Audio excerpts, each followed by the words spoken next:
Hey, this is Luke, and in today's video, I want to share with you the sales process that we used to generate over 4 million in sales in our agency and sell hundreds of clients and grow now to the point where we're doing a couple of $100,000 per month in revenue and managing over 100 clients actively. So this was a sales process that took some iteration over time, that we still have some improvements to make to, but it is consistently able to take people from maybe hearing about us or having some kind of issue with their account, coming through and wanting to get on a call with us, seeing us as an authority, basically being very excited to hear our offer, and then ultimately being interested in moving forward and becoming a client and paying us a high fee. So if you are looking to try to optimize and improve your sales process, you can probably benchmark against this process, as this has really worked well for us over the last 5 years and has sold us hundreds and hundreds of clients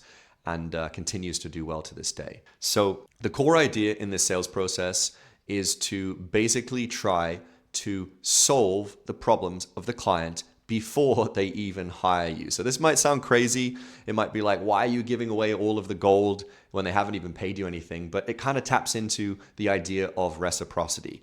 If you are the only one who offers incredible value and who gives a huge amount away to the client before they actually pay you, what's your paid stuff like? I mean, this is kind of a very common idea in internet marketing and in sales in general, but reciprocity really is crucial in our view to having the sales process work well and to really making you stand out, and also to creating a compelling offer that gets the potential clients to want to get on a call with you in the first place. So step one in our process is we actually really try to poke the pain and poke the problem that the client has. We try to make them aware of problems that they might not even be thinking about on a regular basis.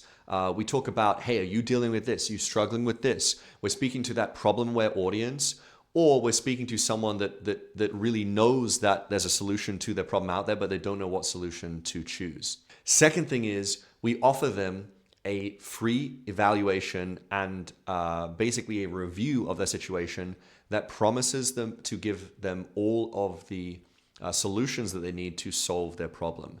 So, for example, we might say something like, if you are struggling with this issue, we specialize in these two things.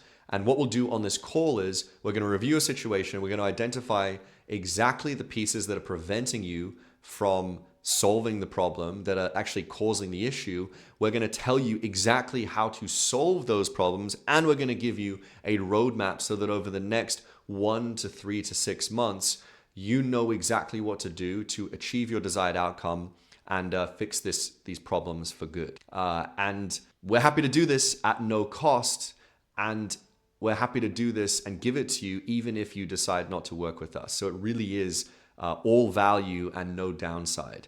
Now, this is not original. This is not new. This is something that's pretty common in agencies. But it is something that works much better than just saying, hey, book a call with us, or book a discovery session, or let's meet to discuss your project, as a lot of freelancers do. You want to make that initial call as value-packed as possible, or at least presented as value-packed as possible, to then get them on the meeting to then proceed to the next step. So in our case, we have a salesperson meet with the prospective client. And on that first call, as part of this process where we're going to be delivering a lot of value to them, basically offer them the opportunity to provide access to their account, to their assets, etc., for us to review. So we actually do deliberately break this sales process into a few different stages. We found that having multiple meetings typically allows us to convert better quality prospects. And also, it gives us more face time with the client. It actually builds more trust. And ultimately, we found it perform much more consistently than trying to just do like a one-call close or something. So the first meeting is basically our chance to ask them questions. We're asking them about their business. What are your goals? What do you think the problem is? What are your biggest frustrations right now? What's your ideal scenario? We're basically helping them to understand what they're frustrated with and putting it front and center, and then helping them to define the outcome that they're trying to get to. So it could be, hey, we want to hit 5 million in sales this year, or we're trying to hit 50 leads per month, or whatever it is. We're making a note of all of this, and we're basically putting it in a list of details that we're then going to use when we actually come to doing their actual review and presenting to them their 3 to 6 month roadmap, which is the value that we've promised them at the start. So once the salesperson in this process, and this used to be me doing all these calls, and now we have a sales team do this. Once the salesperson in this process collects all that information, that then gets handed to a member of our team who organizes that information and then has access to the assets to actually review those assets and identify why they're not achieving the outcome that the client has indicated. Now, this obviously requires some expertise. So in our case, we work with advertising. We would review their ad account, and we would tell them specific improvements that they could make to their account and reasons why their account is struggling and not working and not performing. If you were running some kind of development agency, what you might look at is their current working prototype or some of the plans they have, and you might outline why those plans are not going to help them achieve their desired outcome and what they would need to have in place instead to achieve the intended result, or to be able to launch quicker, or to be able to get an MVP live in record time for a fraction of the cost that it ordinarily would, by maybe focusing on specific features. So there are lots of ways that you can adapt this process to a different service that you have. In our case, obviously ads, we're literally looking at the data, and our internal technical team are reviewing that data and then basically putting together a plan once we've identified the problems in the account and what needs to be done to get the account on track. This information is then recorded in a Loom video. Now, this might sound really basic, like sending a Loom to businesses. Wow, I've never heard of that before. But when it comes to sales, we've actually found that sending a Loom really does give you a level of authority even above what can be created on a call. So remember, they've met with someone, that someone said, hey, I'm not really the expert, but I want to get all the information I can so that the expert can take a look at your situation and give you the recommendations and give you the plan and the fixes that are going to help you get your intended result. And then they're getting a video from the expert presented in a clear, coherent way, specifically going through their situation, looking at all of the different details, and then creating a plan in that video that gets sent to them from a position of authority that they're then watching. They don't really have a chance to respond if it's a video. They really have to consume it. And we found that this actually significantly helped close rate, especially when we started to unplug leadership from the sales process. So historically, when I was doing sales myself personally, this actually wasn't necessary because I could actually deliver that review and that list of recommendations live on a call. But as we unplugged people, we really realized we had two separate types of people that we needed to be involved in the sales process. We needed the coordinator, the salesperson, the person that's chasing up, that's organizing that meeting, that's actually speaking and building the relationship. And then we needed the technical expertise or the specialized expertise to actually review the situation and provide those specialized recommendations that are going to tell the potential client what they need to do to get success. And it's possible to have both of these people in one person, but it's also quite difficult to find. And so we found it was actually a lot easier to have the sales focused person and then separately the technical person, have those two people coordinate with each other as part of a team that then gives the potential client a sense of the coordination of our team, but also the authority that we have, and also protects the time of the specialist from being caught up on dozens and dozens of sales calls. It really keeps them operating extremely efficiently. So the next stage is, once that Loom video is sent to the client, there's then a follow-up call. Now, this call is normally scheduled during the introduction call. So an introduction call is scheduled.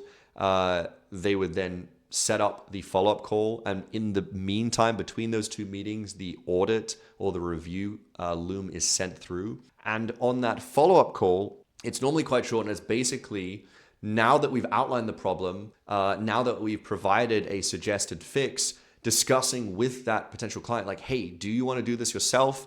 Do you see yourself doing this yourself? do you want to get advice on doing this, or do you simply want to have someone handle this thing for you completely and not have to worry about paying attention to this, checking this every day, monitoring it, having to learn a new skill? Ultimately, do you want someone to just implement and execute for you? And normally we have a gauge of this before this follow-up meeting, but certainly on this follow-up meeting, we're able to push the prospect forward into one of our offers depending on what they're really after. So this is where, for example, it's a huge advantage if you do have a consulting side to your agency as well as a done-for-you side. In our case, we have the ability in one of our offers basically to provide advice on an account if someone wants to run that account themselves, or if they have an internal team who wants to run that account and they would rather get high-level expertise to direct that team.